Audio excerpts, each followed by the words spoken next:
Salut à tous. Alors aujourd'hui je vous retrouve pour une vidéo qui, comme vous l'aurez vu au titre, sera un haul, mais un haul un tout petit peu spécial puisqu'aujourd'hui on va parler uniquement de produits ongles. Vous voyez que j'ai toujours pas fait mes petits doigts. Il est temps que je le fasse. Ce sera pour demain parce que là aujourd'hui il est déjà 22h40. Il faut le temps que je filme cette vidéo qui va sûrement prendre quand même un petit moment. Je vais commencer par Amazon parce que c'est là où j'ai le moins de trucs. J'ai commandé vraiment typiquement des accessoires là, c'est-à-dire embout ponceuse. Rien que ça d'ailleurs. Déjà j'ai repris un petit kit comme ça, parce qu'en fait dedans il y avait plusieurs embouts qui me semblaient bien pour faire des cuticules. Et il y a aussi une petite brossette comme ça qu'on peut mettre sur la ponceuse, je trouve ça trop bien. J'en avais déjà acheté une sur AliExpress. Je sais pas où elle est, j'ai dû la perdre dans un de mes déménagements. Mais franchement celui-là est vachement bien, c'est assez complet. Vous avez tout plein d'embouts vraiment faits pour les cuticules. Et là c'est vraiment ce sur quoi je voulais me concentrer parce que déjà je me suis rendu compte qu'en fait je creusais un petit peu trop quand je faisais les miens. Et du coup quand ça repoussait, c'était pas très beau mais en fait c'était pas des cuticules mal repoussées. C'est qu'en fait je prenais un peu dans la plaque de mon ongle. Et du coup en fait quand ça repoussait, ma plaque repoussait, vous voyez, un petit peu en petit épi comme ça. Donc je devrais essayer de faire ça de manière plus propre. Et du coup dedans vous avez aussi des petits embouts un petit peu comme des tonneaux fins, qui sont parfaits pour vraiment bien lisser les peaux. Parce qu'en fait, moi j'ai une tendance à y aller assez fort parce que tout le tour du doigt, vous voyez vraiment tout le tour de l'ongle en fait. J'ai des peaux qui sont très dures et qui se voient et je sais pas comment les retirer, mais en fait, en regardant d'autres vidéos, etc., je me suis rendu compte que c'était avec tous des embouts vraiment tonaux qui peuvent vraiment aider. Et aussi avec un petit embout comme ceci. Alors ça en fait c'est une boule et en fait apparemment c'est parfait pour passer vraiment sur les peaux même. C'est un grain très très fin et du coup ça va permettre vraiment juste de lisser pour retirer cet aspect de peau très très sèche. Alors maintenant que mes mains sont bien hydratées, ça se voit beaucoup moins. Cela dit, ça pourrait quand même être un peu plus clean et je pense que ces deux petits ensembles là pourraient m'aider. Donc pour vous montrer d'un peu plus près, là vous voyez, vous avez vraiment des embouts pour faire complètement les cuticules, la petite brosse, une petite boule, mais un petit peu leur matière pierre ponce. Alors que sur celle que j'ai ici, c'est une matière métallique comme celle-ci. C'est assez complet et c'est des embouts que j'avais pas. Là, il y en a 2-3 qui ressemblent à des trucs que j'avais déjà, mais il y a pas mal d'embouts que j'avais pas du tout, donc ça c'est vraiment top pour agrémenter mon outillage, on va dire. Et j'ai aussi pris ça. Alors ça, ce sont des embouts emery qui sont en grain 80, donc c'est vraiment un grain bien épais, mais ce sont des embouts emery verts. Il y a aussi des rouges, mais apparemment les verts tiennent bien mieux dans le temps. Donc j'ai envie de tester, parce qu'en fait les embouts emery c'est quand même super pratique pour retirer les peaux américaines, parce que vous devez mettre toute votre couleur, votre capsule, plus votre base ou gel qui tient en dessous. Donc je pense que ça peut être pratique et que ça peut être vraiment bien pour retirer de façon un peu plus rapide et efficace. Je vous parlais d'hydrater mes mains, etc. J'ai fait le plein de crème pour les mains. D'ailleurs, il y en a une comme ça encore qui est dans mon salon, que j'ai laissée en bas parce que j'utilise non-stop. En fait, j'ai pris les deux petites qui m'intéressaient en petit format, et encore j'ai petit format, mais c'est des 60 ml, donc il y a quand même pas mal dedans. Ce sont du coup les crèmes pour les mains de chez Indigo. Il y a la rouge qui est la Drama Queen, et il y a la bleue qui est la Love Story. Ce que j'adore, c'est qu'elles sont plus riches que les crèmes pour les mains que j'adore habituellement, qui sont soit les Body Shop, soit les Yves Rocher, soit l'Occitane, qui sont super chouettes parce qu'elles sont très fines, elles laissent pas du tout de film gras, mais le problème c'est que c'est pas assez hydratant. Surtout en ce moment, avec le coco, puisque oui, je vous ai pas dit, petite voix un peu rauque, voilà, j'ai chopé le Covid. Là, cela dit, ça fait beaucoup de temps que je parle, j'ai bu beaucoup d'eau et j'ai mangé. Du coup, ma voix est un peu moins rauque, donc je touche du bois que ça aille un peu mieux. Mais oui, j'ai chopé le coco, du coup, je me suis lavé les mains un nombre incalculable de fois, puisque comme vous savez, je vis avec monsieur, j'avais pas trop envie qu'il se le chope, donc j'essayais quand même de faire un max pour voilà. Bon, déjà que de base, j'avais les mains ultra sèches, mais alors là, c'était encore pire. Donc celles-ci sont vraiment bien, je trouve qu'elles hydratent vraiment beaucoup mieux.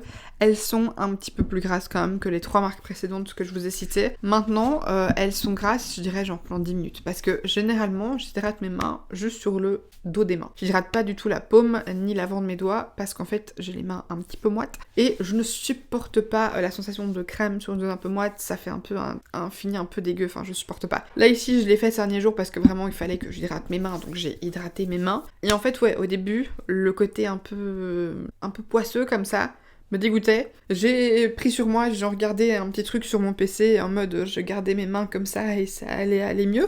Et effectivement, au bout de 10 minutes, franchement, mes mains n'étaient plus du tout poisseuses. Au niveau du dos de la main, j'ai jamais eu de problème, mais au niveau de la paume des mains, c'est vrai que je suis vraiment très sensible là-dessus. Et franchement, en 10 minutes, il n'y avait plus du tout de soucis, c'était plus du tout poisseux, c'était juste ma texture de main habituelle, mais en même temps, je sentais que c'était beaucoup plus hydraté. En fait, quand je vous dis que j'ai les mains ultra sèches en ce moment, c'est-à-dire que quand je les hydrate pas, je sens, quand vous voyez le visage qui tire, j'ai ça sur les mains, donc c'est extrêmement dérangeant comme sensation. Et du coup, il y avait 2 senteurs que j'aimais bien, que j'ai pas trouvé en petit format, me semble-t-il, que du coup j'ai pris en grand. Il y a celle-ci qui est la Bloom Gold, et en bas j'ai la crème de la crème, qui sent très bon aussi. Voilà, c'est des formats 300 ml, c'est hyper pratique. En fait, j'en ai pris plein parce que j'ai des crèmes pour les mains, parce que j'en ai une dans les 2 sacs à main que j'utilise le plus, puis j'en ai une dans le salon. Et en fait, j'en ai une dans la chambre, mais j'en ai pas dans ma pièce, j'en ai pas dans le bureau. Et ça paraît con, mais par exemple, quand je suis occupée de travailler, j'ai pas le temps de descendre pour aller chercher une crème pour les mains, quoi. Donc là, j'en mettrai une sur mon bureau, j'aurais qu'à faire avec la petite pompe, tac, masser les mains et je suis tranquille. Et puis même en plus, ça c'est top aussi quand vous voulez faire les manucures des gens. Faire le petit massage des mains qui prend 3 secondes, ça fait toute la différence et ça hydrate bien les mains. Et je trouve en plus qu'elle donne un très joli fini aussi au niveau des doigts. Puis comme je vous dis, j'ai aussi les peaux au niveau des doigts qui sont très très sèches. Là, j'ai pris le temps d'aussi un petit peu masser le bout de mes doigts et ça fait beaucoup plus clean. Bon là, mes doigts ressemblent à des petits boudins parce que j'ai recoupé mes ongles tout court puisque pareil, coco. Donc j'essaye d'éviter un maximum tout ce qui peut retenir les germes. Maintenant, je suis en forme pour me permettre de faire mes ongles, j'ai trop hâte. Donc à mon avis, j'essaierai de recraquer parce que je les trouve vraiment très chouettes. Mais je vais peut-être essayer d'un petit peu d'abord vider mon stock puisque là j'en ai quand même quelques-unes. J'ai craqué aussi pour ça, j'avais trop envie de tester.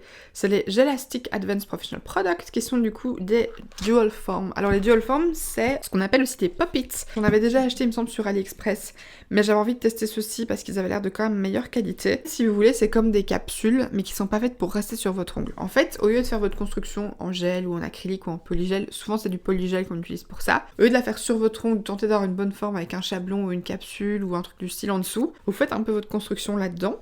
Donc vous venez mettre votre polygel ou votre gel, vous l'étalez un petit peu, vous venez le poser sur votre ongle, vous pressez un petit peu pour le tenir, ou vous utilisez un accessoire que je vais vous montrer après, vous faites catalyser sous la lampe, et après ça en fait vous avez qu'à un peu plier le pop-it, pour laisser passer de l'air, vous savez le décoller, du coup vous avez votre construction sur votre ongle, sans avoir dû vous embêter à faire un chablon ni rien, et apparemment c'est vraiment pas mal. Je suis vraiment curieuse de tester parce que je fais généralement la pose américaine, parce que c'est hyper pratique pour avoir des poses hyper symétriques au niveau de tous les doigts, et parce que c'est aussi beaucoup plus rapide, et qu'en plus je me suis rendu compte que je ne sais pas pourquoi, quand je fais ma pose américaine, j'ai quasiment aucun problème pour la tenue, alors que quand je fais mes ongles en polygel, puisque c'est ce que je préfère, généralement j'en ai toujours un qui saute au bout de presque 3 semaines. Alors au bout de 3 semaines, c'est le moment où il serait bien de refaire ma pause, mais ça fait quand même miège d'avoir un ongle qui saute quoi, c'est super chiant. Donc voilà, j'avais une fois envie de tester ça. Si jamais vous voulez qu'on fasse une vidéo crash test de ce genre de truc là, en mode vraiment crash test, puisque comme je vous dis, j'en ai jamais essayé, mais n'hésitez pas à me dire ça dans les commentaires et on fera ça ensemble parce que franchement, hâte de tester. J'ai également craqué sur 3 vernis. Je n'achète plus trop de couleurs, c'est devenu assez rare, vraiment juste quand je trouve qu'il y a un vernis en particulier qui a une couleur de dingue. Chez Indigo, j'ai quand même une sacrée wishlist parce que je trouve qu'ils ont des super jolies couleurs et je trouve que la qualité des vernis est vraiment bien. Au début, j'ai trouvé super cher parce que c'est vrai que quand vous pensez que c'est 8 € le flacon, ça paraît cher. Mais en fait c'est pas si cher que ça quand vous craquez sur une couleur que vous trouvez vraiment belle. Et du coup là je me suis un petit peu plus laissée aller, tout ce qui est base et top coat généralement c'est quasiment toujours Indigo que j'utilise. Il y a juste le top coat en fait tip top, je vous l'avais dit dans ma vidéo manucure de Noël, je trouvais qu'en fait il gardait pas bien le brillant, mais en fait je pense que c'est question que je dois pas bien le laisser sécher, enfin pas le laisser sécher mais vous voyez quand vous sortez vos mains de la lampe, les ongles sont encore chauds en fait, et souvent je mets directement mon huile à cuticule etc, mais généralement quand vous touchez alors que c'est encore chaud ça ternit directement, et je pense que c'est pour ça que ça garde pas bien le côté brillant, parce que je m'en suis servi sur je sais plus quelle pose, la dernière je pense que j'ai fait, et là j'ai pas eu de problème et c'était resté bien brillant, donc comme quoi. Voilà, cela dit du coup j'ai pris celui-là, j'avais trop envie de tester, c'est le Wet Look, c'est un top coat qui est très épais, donc je pense que ça peut être bien si vous voulez mettre des paillettes, ou faire des espèces de petites incrustations en semi-permanent. J'avais envie de tester, voilà, j'ai pris le petit format 5 ml, et alors en top coat j'ai vu celui-là sur le site, je le trouvais tellement beau.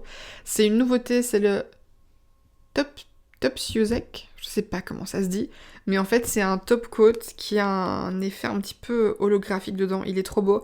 Alors eux sur le site le montrent sur une base noire, et ça fait du coup des paillettes rouges, vertes, trop belles, mais en fait même sur des ongles nude ça doit être magnifique. Il y a vraiment un trop beau côté un peu de paillettes roses, vertes, enfin c'est superbe, et ça peut du coup être utilisé sur toutes les couleurs, mais effectivement sur une manucure noire ça ressort super bien, sur des ongles blancs je pense que ça peut être aussi absolument canon. Et il y avait plein de vernis qui étaient sur ma wishlist. J'ai craqué sur celui-ci que je trouvais trop beau. J'hésitais trop aussi à en prendre un autre, c'est celui de la collection de Noël. Et là c'est la teinte Ho Ho Ho.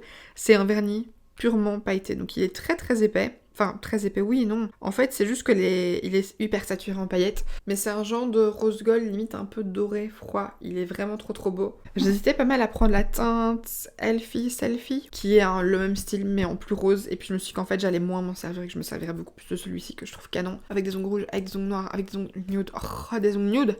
Avec ça en French, ou genre ça en accent nails. Ou un petit détail. Donc du coup ça c'était pour Indigo, et j'ai passé une jolie commande sur le site d'Ongle 24, déjà parce que j'avais besoin de beaucoup de matos liquide. J'avais fait le stock de cleaner la dernière fois que j'avais passé commande, mais j'avais plus de désinfectant et j'avais plus de remover, donc d'acétone.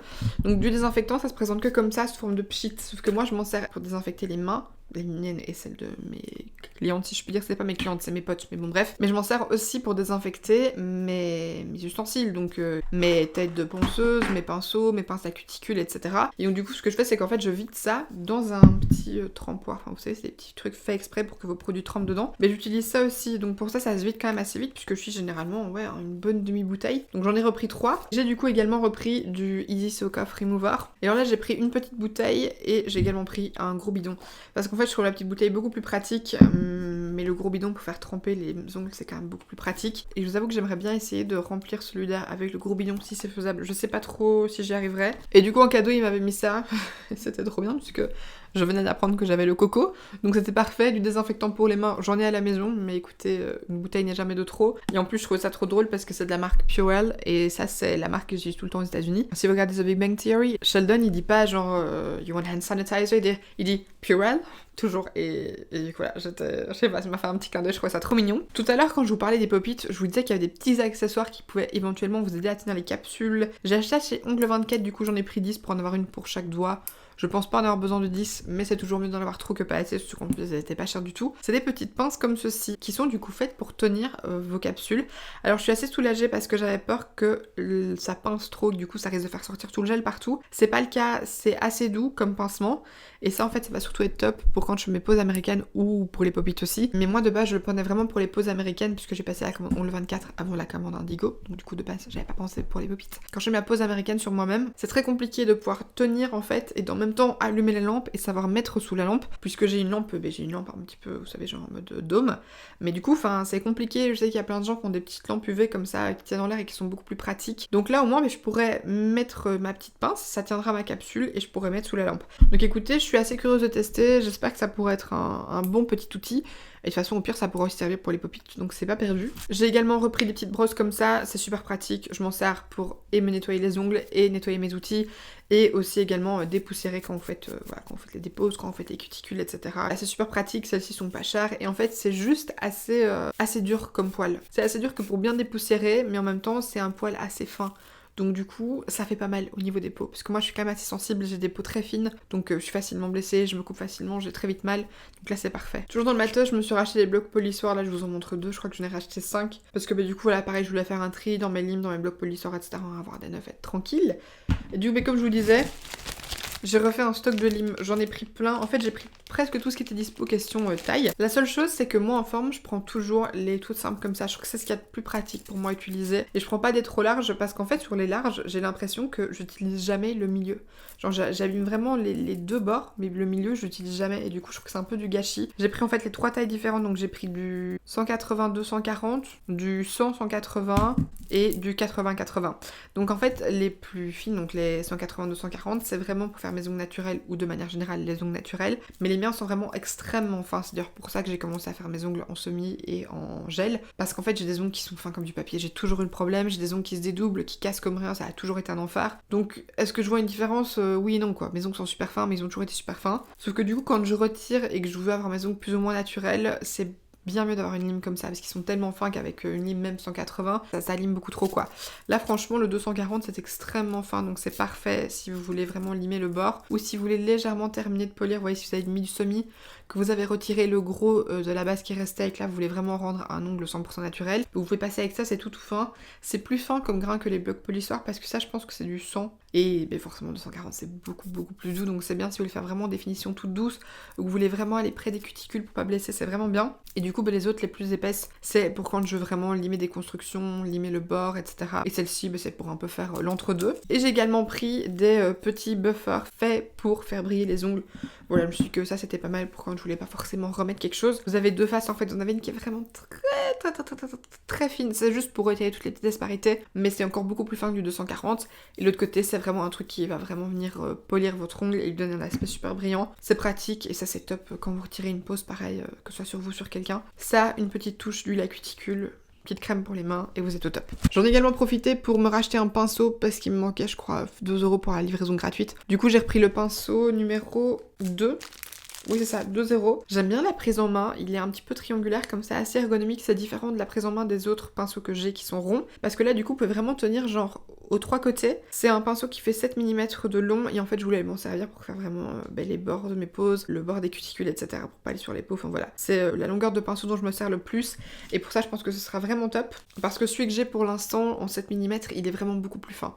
Donc là ça me permettra d'être plus... Enfin, ça va être plus pratique quoi, simplement. Et j'ai aussi pris 5 papiers foil, mais en transparent en fait, donc pas les foils que vous transférez, qui vont avoir un effet vraiment opaque, etc. des dessins, puisqu'en fait, j'ai très envie de tester les Aurora Nails, je trouve ça magnifique. C'est une technique donc qui se voit beaucoup en Asie. Alors j'ai vu quelques américaines refaire des tutos, j'ai envie de tester sur moi, voir un petit peu. J'ai l'impression quand même que ce serait beaucoup plus joli sur des ongles courts, donc j'ai trop envie de tester, c'est ça qui me fait hésiter demain. J'hésite à faire une pose américaine ou à tester les Aurora Nails, parce que mes ongles sont tout courts, donc je pense que ça pourrait être vraiment cute. Mais le truc c'est que c'est vraiment quelque chose qui nécessite quand même un peu d'épaisseur. Et j'aime pas avoir les ongles trop épais, surtout quand ils sont tout courts, ça fait très vite très rond. Et en gros, si vous voulez, le but c'est de mettre un vernis transparent, de faire passer dessus une petite poudre à effet genre mermaid, etc. Puis par-dessus, vous allez coller un foil. Et encore par-dessus, vous allez faire une encapsulation, donc en gros, vous allez venir entourer le tout avec du gel de construction ou un top coat assez épais ou une base assez épaisse. Vous pouvez soit le faire avec du transparent, du coup en base, top coat, etc. Ou alors vous pouvez le faire avec un vernis effet glace. Donc du coup, c'est les vernis qui sont colorés transparents. Et ça, je pense que ça peut être vraiment bien. J'en ai vu un bleu qui était canon. Et en fait, je suis dégoûtée parce que j'avais vu une super jolie pose sur du noir enfoncé avec un foil. Enfin, c'était magnifique. Et malheureusement, je n'ai pas retrouvé les photos pour pouvoir voir un petit peu ce dont j'aurais besoin. Mais là, du coup, j'ai pris 3 foils différents. Il y en a 4 qui sont vraiment transparents. Il y en a un vraiment genre rose-vert. Il y en a un petit peu plus bleu-rose, jaune, bleuté, violacé, un plus vert rosé. Et alors il y a celui-ci qui est vraiment plus rose, qui a l'air vraiment plus opaque. Donc je sais pas si ça ce sera faisable pour les Aurora Nails. Voilà ce qu'il en est pour mon haul ongles. Si jamais vous voulez voir certains de ces produits en action, n'hésitez pas à me dire ça. Je vous avais fait du coup ma pose de semi-permanent pour Noël. Si jamais vous voulez la voir, elle sera dans le petit i. Si jamais ça vous intéresserait que je fasse d'autres vidéos ongles, où on fasse ensemble mes manicures, etc. Je suis pas une pro, voilà, j'apprends petit à petit, avec des vidéos YouTube, etc. Je me renseigne un max, ça m'intéresse vraiment, je trouve ça hyper chouette à faire. C'est quelque chose que je voulais tenter depuis des années et du coup quand le premier confinement 2020 est arrivé, c'était le moment rêvé pour prendre le temps de faire ça et depuis c'est vraiment devenu une vraie passion. J'adore avoir de très jolis ongles, je trouve que ça fait de super jolies mains. En tout cas merci beaucoup d'avoir pris le temps de regarder cette vidéo. Si vous connaissez des bons sites qui vendent des chouettes produits ou qu'il y a des trucs que vous voulez me conseiller en matière d'ongles, en super joli vernis, en poudre à effet, etc. C'est le genre de trucs que je kiffe. Les trucs qui brillent de manière générale, les paillettes et tout, je kiffe. Donc n'hésitez pas à me faire des recommandations dans les commentaires. Si jamais cette vidéo vous a plu, comme d'habitude, vous connaissez la chanson, n'hésitez pas à la liker et à vous abonner en cliquant juste en dessous si ce n'est pas encore fait. Et puis quant à moi, d'ici samedi, je vous fais d'énormes bisous. Bye!